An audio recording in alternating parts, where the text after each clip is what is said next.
Pozdravljeni. Prišel je čas za 8. del našega rednega komentarja novic. Danes bo prispevek malo daljši, zato se kar hitro lotimo naših tem.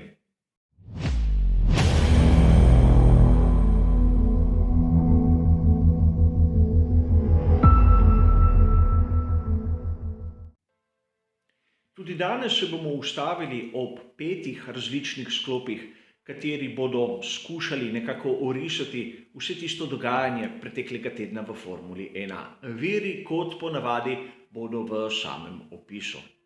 Na začetku bi rad vašo pozornost usmeril na novico, na katero ste me pravzaprav opozorili vi danes zjutraj.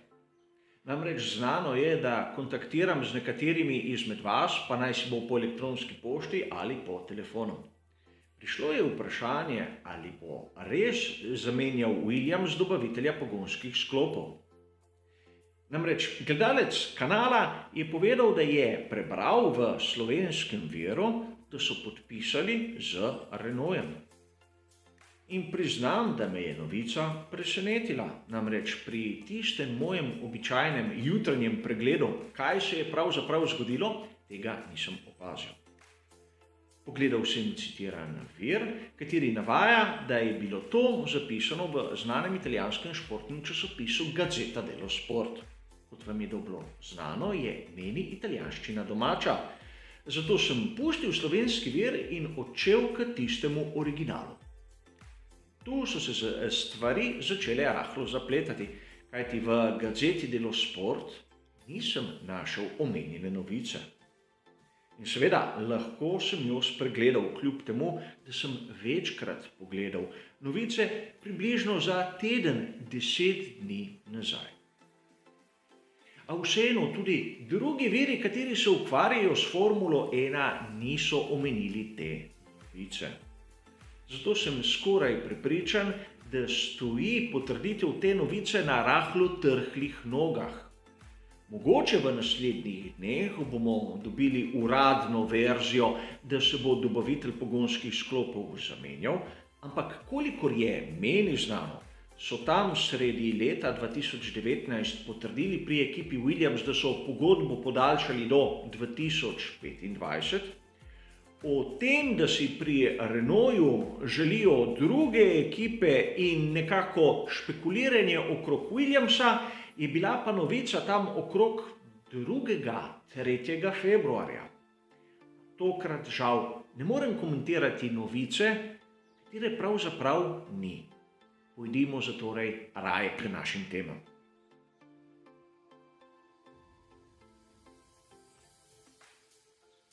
V prvem sklopu se bomo ustavili pri novici, katero sem zasledil 19. februarja 2021 na uradni spletni strani Formule 1 f1.com. Pietro Fittipaldi bo ostal v vlogi testnega in rezervnega voznika pri ekipi Haas tudi v naslednji sezoni, to se pravi 2021. Kot se vsi dobro spomnimo, je odpeljal zadnji 2 dirki za to ekipo v sezoni 2020. Domeščal je poškodovanega Romana Grosjeana. Mnogi izmed vas si verjetno sedaj mislite, da se Pietro Fittipaldi sploh ni izkazal. Po drugi strani moramo upoštevati kar nekaj olajševalnih okoliščin, če jih lahko tako imenujem.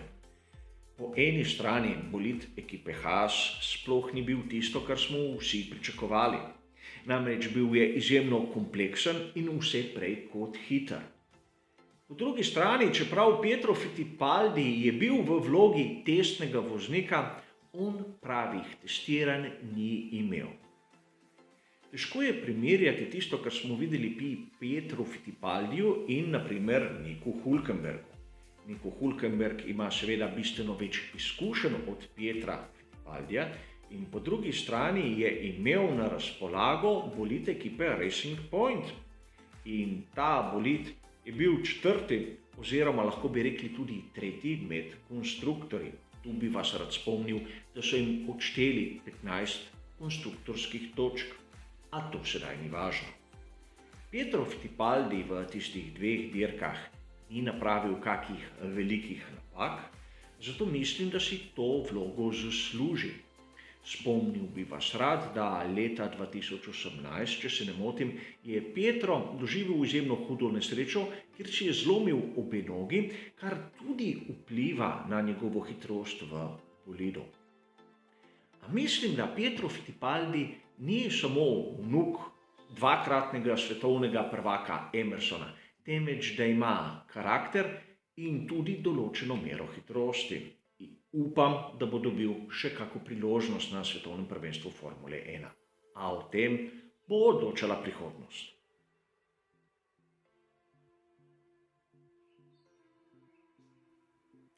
V našem drugem sklopu bomo pa pozornost posvetili trodnevnem testiranju skuderije Ferrari z novimi 18-palčnimi pnevmatikami na progi v Jerezu. Novico sem zasledil 22. februarja, tako na spletnih straneh znane italijanske revije Autosprint, kot tudi na italijanski verziji znanega portala motosport.com. Tako Sainz kot Leclerc sta za Pirelli preizkušala novo tipologijo pnevmatik, katere bomo videli v naslednji sezoni. Pnevmatike za suho progo ter pnevmatike tudi za mokro progo. Nalašč so zmočili asfalt.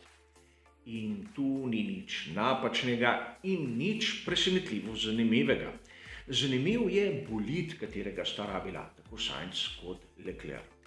Gre za mulo, to se pravi prirejen bolid novim specifikacijam, a v osnovi SF90.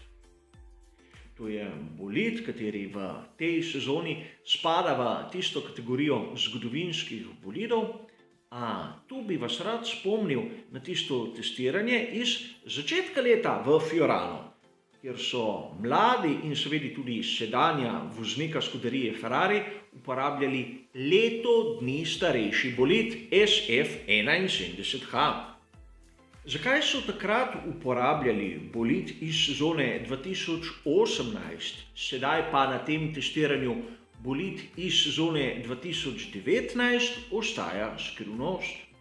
A potrjujemo jo tezo, da tisto testiranje z mladimi vozniki ni bilo v resnici namenjeno temu, da bi pridobili kakšne uporabne izkušnje. A pojdimo raje naprej.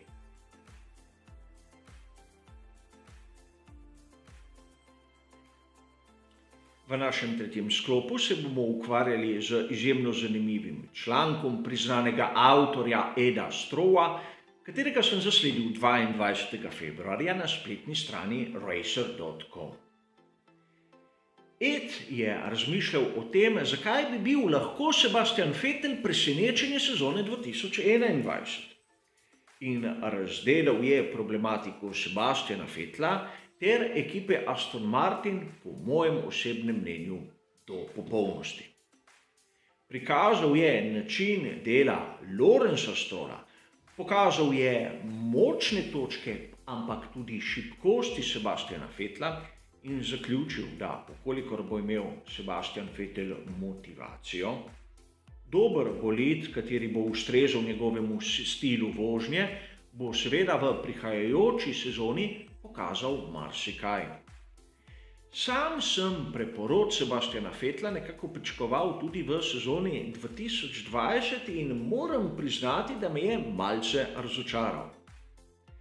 A po drugi strani z veliko nestrpnostjo pričakujem, kaj nam bo pokazal, kajti ukolikor v tej sezoni ne bo dosegel nekih odmevnih rezultatov, menim, da bo njegov sloves zapečaten. Bo sicer ostal 4-kratni svetovni prvak, ampak na tistem razporedu ne bo več med najmočnejšimi. Kot ponavadi bo tudi odgovor na ta in še marsikatero drugo vprašanje dala le prihodnost. Zato pojdimo raje naprej.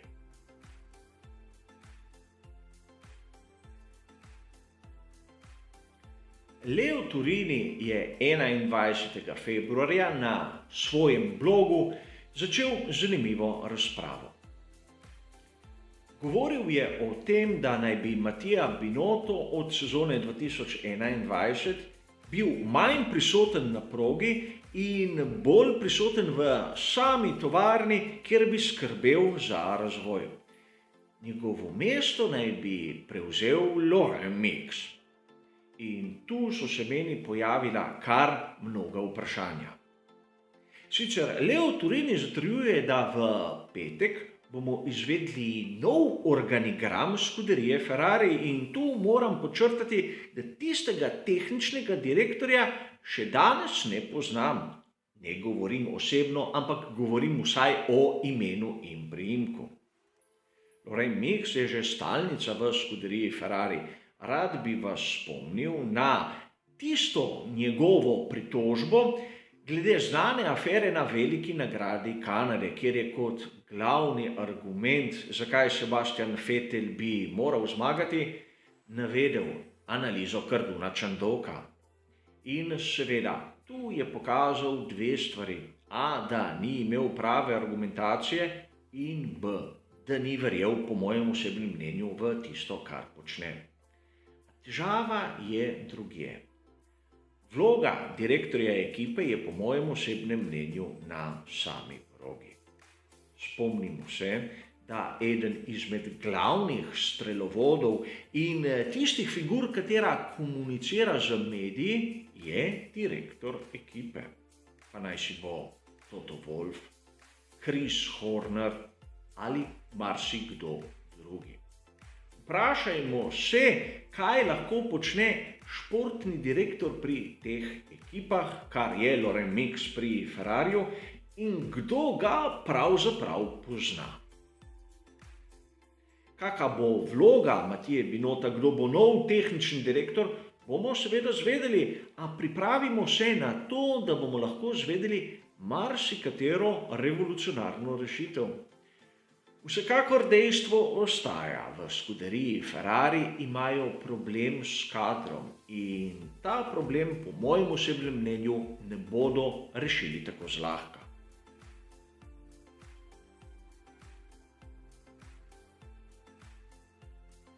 Triindvajsetega februarja sem na italijanski verziji portala motosport.com zasledil novico, da sta Renault in Mecachrome zopet povezana v Formuli 1. Nič novega boste rekli, saj so sodelovali od leta 1979 do 2008. Mecachrome je bil podizvajalec Renaulta in je dobesedno sestavljal njihove motorje ter tudi izdeloval določene dele. Po letu 2008 so seveda še zmeraj sodelovali, ampak Mecachrome je nekako bil podizvajalec Renaulta v nižjih kategorijah in tu bi lahko navedli današnjo Formulo 2. Mecachrome bo za Renault izdeloval odlitke glav motorja z notranjim izgorevanjem, dobavljal bo tiste zobate prenose ter tudi cilindre. Poleg tega bodo v Mecachromeu sestavljali celotne pogonske sklope. Nič novega, a vidi se spremembo smeri v politiki Renaulta.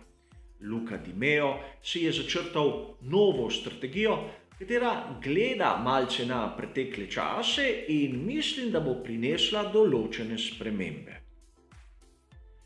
To je bilo za danes vse. Vidimo se zopet naslednji teden z novim kratkim komentarjem novic sveta Formule 1. Do takrat pa hvala za vašo pozornost ter nasvidenje.